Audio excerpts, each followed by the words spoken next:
Hi there, this is Christian Dye from Latitude West Financial, and today I am talking with Ryan Runte from Stonehouse Realty. Today, our big topic is rent versus buy in Vancouver.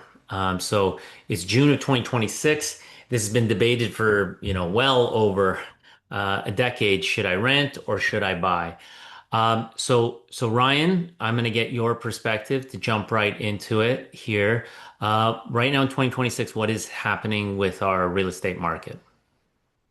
Well, I mean, it is definitely slower overall. I mean, kind of want to be honest about what's happening out there. There's a little bit of an uptick, I would say, the last month. Like a lot of our listings that have been sitting are starting to get offers. But yeah, I mean, in general, it is a slower market. There's still quite a bit of inventory, especially for the condo side. But for buyers, it's actually, a huge opportunity because you can get a good deal. There's a lot of motivated sellers out there. And we've had some of those examples on our selling side as well. Yeah, I'm hearing the condo market is a little bit of a bloodbath in form of the new construction that's coming out and people walking away from their deals. What's going on there, and is there a deal to be had, or that product still doesn't make sense in your opinion? I think it really depends on the area and yeah, of course the product. But yeah, I mean, certain pockets that are just too saturated right now, I would maybe stay away from. I think the pre-sales overall are probably the lowest that we've ever seen as far as sales, which is pretty crazy. But what that means, though, for the buyers, yeah, there is some good opportunities. Like I get calls every day now from builders, offering huge discounts. So there's opportunities. Like for example, some of the Brentwood projects that just aren't moving. Like you're getting 100,000, 150,000 less than the previous year. We're seeing stuff in Langley that was quite hot before that, and I think will be again with the SkyTrain that are huge drops. On the assignment side, yeah, there's a lot of people that are worried about what the values are now. I don't know if you saw on the news, but there's one in Brentwood. Thind or Thine is the builder, and they had a bad reputation. They've actually went bankrupt, and they're being sued by their private lender. Plus, they owe CRA $12 million. So the purchasers are basically saying, we when we bought this, it wasn't disclosed of that builder's financial distress, and because the market's down. I think there's about 12 buyers right now in that lawsuit that are trying to get out of the pre-sale agreement. Now, typically with a pre-sale agreement, the market does what the market does. Markets go up, markets go down. So you can't go back to the builder and say, hey, the market went down. I want to get out of my contract for the most part. Just as when the market goes up, you don't obviously want to get out of it. But that one is an interesting case because in the disclosure, if a statement, if the builder didn't kind of touch on what was happening in the background with some of their lenders, that they might have a case. But that's a good example. I mean, those ones, if those people don't want to close on it and they can't get out of their contract, that there could be some deals that these contracts were written 3, 4, 5 years ago. In some cases, you could get a pretty good deal, and we see it all the time on on the sites and stuff. Another example, I had a friend looking close to downtown Vancouver. And some of these builders that are going into foreclosure, they were listed at 1.6 before for a townhouse, and it just sold for 930,000. Oh So, wow, wow, so, that is an and incredible drop. yeah, and I think the thing is a lot of times with pre-sale or and foreclosures, people think like, oh, I don't want to go deal with the foreclosure. I'm going to show up to court, and my lower offer is not going to go through. But now we're hearing a couple cases where, like in this instance, the person didn't think they would get it for 930,000, but nobody else showed up to court. So, they're I don't want to say they're laughing, but they're in a pretty good position to get something where other purchasers had actually spent well over $1 million. So there's deals out there. You just kind of have to pick through them, look at the area, and still look at for long term. I wouldn't buy anything to flip now, pre-sale or otherwise. You're not going to flip it in 6 months. But I think that purchaser, for example, that value is going to be there. They have nice views. It's close to downtown. They're luxury finishings. Those people will make a pretty good profit, I think. Yeah, I think it's really a matter of what's your time frame. I've sort of encouraged clients that if you're going to buy anyway, Mhm. and you're going to get out of the rental market, then now is a very good window to be doing it. Like if you don't want to do it in 3 years from now. No. No, that's the thing, and I think we've talked about this in the past from our conversation. People always try to time the market, and it's really difficult to do that. And I get these questions every day, like, are we at the bottom? And to be honest, I don't know if we're at the very bottom. There is still, like I was saying, there is still a lot of inventory. There is still a lot of, people just are worried out there, especially depending what sector you're in for jobs and stuff. So, yeah. Yeah, makes sense. Makes sense. What like on your side, what are other financial planners advising their clients, or what are you kind of seeing? Yeah, Either like renting or buying. yeah, like that's a good question. Um, people sort of ask, should I rent or should I buy? But oftentimes they'll talk to other financial advisors and then get their advice. And there seems to be a little bit of a debate out there, Mhm. especially for Vancouver. Should I be buying or renting in Vancouver in general? And again, I will use my experience, and I think the quick answer is always buy, always buy.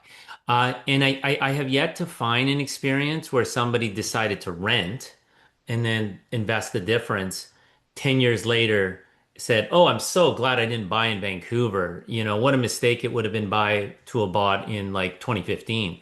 Right. No, people are saying the opposite. They're all saying, "I'm glad I got in early." They say that there are, four mistakes of real estate. Mistake number one, should have bought more. Mistake number two, sold too early. Mistake number three, bought the wrong property. But mistake number four, should have bought earlier. Right. And so there's one guy probably worth noting. I'll probably throw his name out there. He wrote Mhm. a book. He's a Canadian author, and he's a financial, I guess what they call him, an expert. And he wrote a book called, I Will Make You Rich. I think that's the name of it. I Will Make You Rich. And I'm struggling to think of his name. I think it's Ramit. Ramit's his first name. But he wrote this book out there. And it actually says in the book, more or less, not to buy, to rent. He says, Mhm. don't buy your house, rent. And I read it, and he did say under certain conditions you should buy, which I also agreed with. But his premise was for the younger generation, you're better off renting. That really absorbed the majority of his message. And I could not disagree with him more. Right. And some of the things he was talking about was that housing in general only goes up between 1% and 3%. So if you compare this against the stock market, the stock market goes up much more. So right away I dissect that. Right. 1% to 3% is not Vancouver nor Toronto. No. We're closer to 6% to 9% annual appreciation. Mhm. So yes, if you maybe were living in a place that was only 1% increasing, maybe don't buy. But the other thing is that I believe he was comparing as if you actually had enough cash to buy the entire property, which most people just have a down payment. If you have a down payment of even 10% or 20%, then you have leveraged against the bank. And it's capital gains tax free if it's your primary residence. The stock market is not going to beat a leveraged investment over 20 years Mhm. making, 6% when your leverage is only 20% in, but you own the entire property 20, 30 years later. There's just no way. So right away, I think financial advice, you have to be very, very careful out there of where you're getting it and what are the assumptions. So the person's other argument was that by a young person buying, they're stuck in their town. There's no flexibility. What if they're offered a better job elsewhere that pays 20% more? So definitely don't buy when you're young because you want the flexibility for the best opportunity. I kind of get it, but what if Vancouver was your home? What if you were planning on staying here? And even if you did move, well, you could rent your place out. You still have this incredible asset that's growing that you could rent out, even if you did find another opportunity. So I kind of say that that's one example of some financial advice for young people that are now there.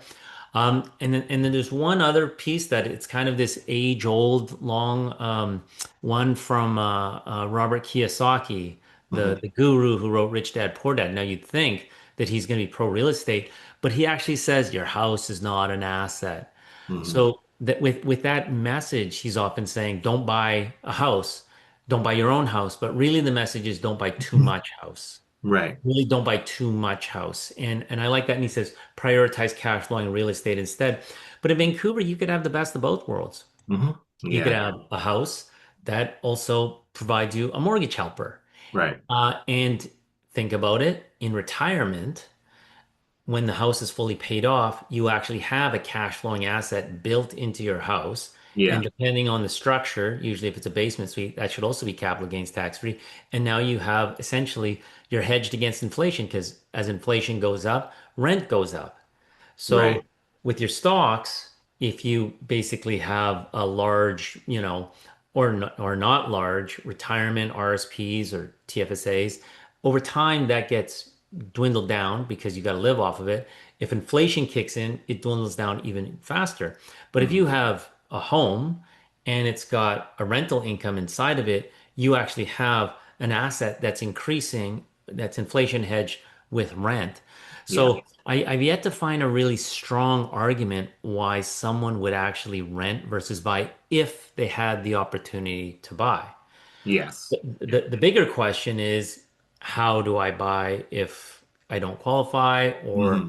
if I don't have enough down payment? And then my new book, Priced Out, which is coming out in the summer, that one addresses that directly. What are creative ideas on how we can get in to the market um, if we don't have the full down payment, or how can we best utilize family help so we could take a 6 year time frame down to 6 months? So that's the premise of the book. What are creative strategies to get us in? And the book's not ready yet, but if you want to pre-order, then we have a discount for those who are pre-ordering, and by all means, at the end, we'll show you how to get take advantage of that.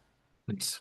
Ryan, I got a question for you. Okay, so Yeah. how long have you been doing real estate here? Close to 20 years now. Feels 20 feels like years. longer. Yes, that's all right. At least you don't look it. Yeah. Uh, if you pull on some examples of a client who maybe had this question 7 years ago, 10 years ago, and they were Yeah. debating rent versus buy, tell me what advice you gave them and tell me what had happened to them. Yeah, I've had a couple of cases. I mean, even myself included, where, people are just like, well, yeah, I can put more money in the stock market. I can, I don't have to worry about property taxes. I don't have to worry about house maintenance. And I said, well, you know what? You're not building any equity either. You're just paying somebody else's mortgage. And I bet you, 5 or 7 years from now, if you contact me and, we make a profit on your sale and we do the math, for you to actually stay in your own home, if you do the math on it, it works out to a few $100s a month rather than, several thousand. And so that's why I know I had a couple clients in particular that bought in the Fraser Valley, and they'd contact me years later. We ended up sitting down and say, hey, you made like 250,000 off this, or 200 plus thousand. So let's do the math. If you were renting, that's out the window. Yes, you had some maintenance, or yes, strata fees increased, or you did a little bit of work to the place, but a lot of times we do the math, it's way below the rental for the time frame that they owned it. And I've done it for my own case too. Like when we had house in Port Moody before, I think it worked out to like 250, $300 a month that I ended up actually the cost of like owning it monthly, as opposed to at that time, if I rented a house, even it probably would have been 3,500 to, 4 grand a month to rent that same house. Yeah, I know we shared a client that Yes. I just recalled, and I remember, I can't remember how many years ago, but for argument's sake, let's say it was 12 years ago. I Mhm. remember them telling him in year one, "You guys have got good income, you should totally buy." But they were said, "But we have this really, really great rent controlled building that we're in, and it's Mhm. a great location." They says, "But and it also give us an opportunity to save up more of a down payment." Yes. It made sense. I still said I think you should buy. Year two, housing prices went up, and they says, "Oh, our down payment can actually buy less." Hmm. So now we're actually a little bit further behind. Before they, let's say they had the 10% down payment, now they only had a 9% down payment. And Yeah. they said, but our rental income is really great. We really like our area that we're in. But I still told them that I think you should buy. The next year, it actually went up aggressively. Hmm. Now, and they saved up even more. And now it was even smaller, the amount of down payment, even though they saved up more. And I think it was around that third, between the third and the fourth year Yeah. when you got involved, and the only thing they could afford wasn't even in where they lived. So right Yes, away, exactly. they were Yeah. upset by that. And I said, I felt that the market is going to still continue to go up, and it's too dangerous on how high it can go up. You might get priced out completely. They finally did some looking with you.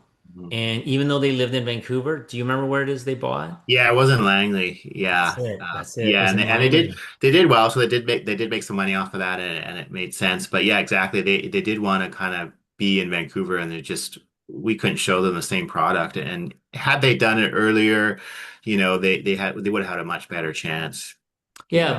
but as I recall, because I continued to work with them years later, they ended up taking that profit of the equity of Langley, Yes. selling it, taking that equity, and then buying the home that they wanted in the location they wanted. Yes, exactly. Yeah. So that helped. That did help them. The end result, it's kind of roundabout way, but yeah, it did help them buy a home in Vancouver. So they had to do those kind of steps. But had if they hadn't done the Langley step, I don't think they would be in the home that No, they have no. now. I So remember because I did their finances. They did not have yeah, the hundreds of thousands of dollars down payment, and their stock portfolio could not have grown that quickly no. in order for them to have gotten it. And I know in hindsight they were saying, oh, they basically said it was good and bad. It was good that they finally listened, but it was bad that they didn't listen earlier. Hmm. That was Yeah, more or exactly. less the core message. And at our age, I'm sure you've got a couple of these stories of people who just got priced out and they kind of threw their hands in and says, I'm never going to buy. Now Yeah. they're really, really tough. Like we have families, we know a family of three, another one, a family of four, where they have been renting for 3 decades. Oh wow. Yeah. But we're talking six-figure dual incomes. Hmm. Six-figure dual incomes, but the problem is what they need doesn't match what they could afford. Because now, of course, with a family that big, they actually need a four-bedroom, five-bedroom house. Their kids are so ingrained in the Yeah. school of the North Shore or Vancouver or Burnaby, and their income as well as their savings just can't get them in. So basically, they were always a little bit behind. Hmm. But for young people, they're a little bit behind, but they can make the jump. They might not be able to have 20% down payment, but they might be able to enter in with 10, Right. or they might co-invest with a bit of family help. Like that's still on the table. But Hmm. when you're really deep into your 40s, even your It's harder. 50s, Yeah. it's so much harder. And now you're like, I've worked so hard. I'm actually thinking of retirement, like starting all over Hmm. and getting a 30-year mortgage. But now they have no whatever they saved up and squirreled off in RSPs and the stocks, that's it. That's their retirement. Whereas I feel that the majority of Vancouver will have, and I've seen it, millions of dollars of equity, Hmm. very little stock portfolio, maybe no pension, but they have a very comfortable retirement when they downsize that house tax free. Yeah, no, it's a good point. I actually have a client right now that approached me that's a teacher and just didn't make the best financial decisions, but she's a few years away from retirement and she really can't afford anything right now. So with her retirement income, you're always going to have that monthly rental stuff rather than, owning and having no mortgage or, very little. So it's tough because I mean, on her side, if anything else happens, another big expense or a health thing, she really doesn't have a buffer.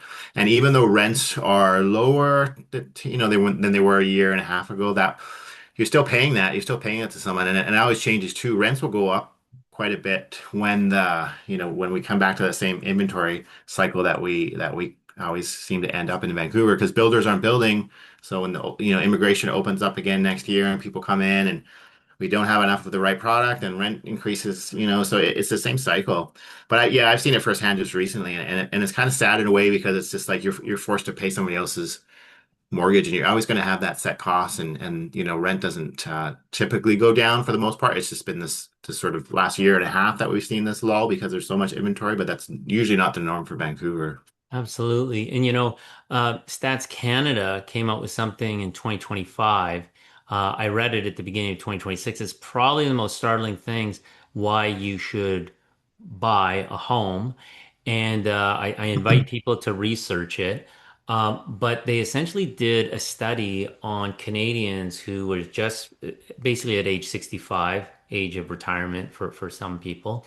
And they said they did a study on your net worth. And right now, I don't know if anyone has gotten the census forms that they ask Yeah, all these yeah, we did. questions, real annoying. But so when they did this, they concluded that the average Canadian, not the average person in Vancouver, but the average Canadian who has a home at age 65, they calculated their net worth. And the answer was 1.08 million. So 1.08 million, the average Canadian who owned a home at age 65, that was their net worth. Same study, same demographic, age 65, but they just weren't homeowners. That's it. Didn't mean they didn't have good jobs or anything. They just weren't homeowners. 72,000. Wow. The Yeah. average net Yeah. worth. And you think about it, these guys are in their 60s. Hmm. When they were in their 20s, that was 4 decades ago. Think about what housing prices were. Let Hmm. that grow at, if you're in Vancouver, maybe let it grow 6 to 8%. If you're in, the prairies, maybe let it grow at 3 or 4%. But still, the number catches up. And remember, if it's your primary residence, that's tax free. Hmm. That's completely tax free. Whereas you're now competing against your stock portfolio. And usually, what I find with people's stock portfolio or RSPs or TFSAs, that's leftover money. That's Hmm. the money if I have any money left over, how much am I contributing to my RSPs and my Hmm. TFSAs? Whereas your primary mortgage, that's first money. Yep. That's like mortgages due, automatic, it comes out and you spend what's left over, but Right. you always, always, always pay your mortgage.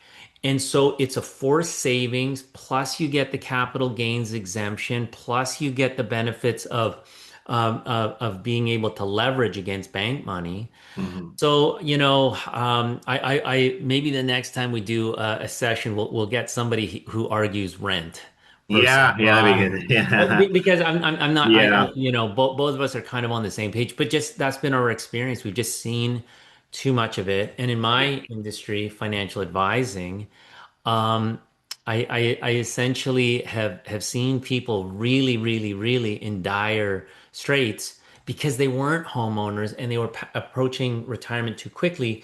And on Hmm. the reverse, and my parents are a perfect example of this, immigrant parents. Hmm. Um, they understood the value of home ownership. They understood the value of buying. With my help, they also understand the value of investing in real estate. But just their primary home alone in Surrey is, probably 1.6 million fully paid off. Yeah. And this is immigrant family who Hmm. has less than probably $80,000 saved up.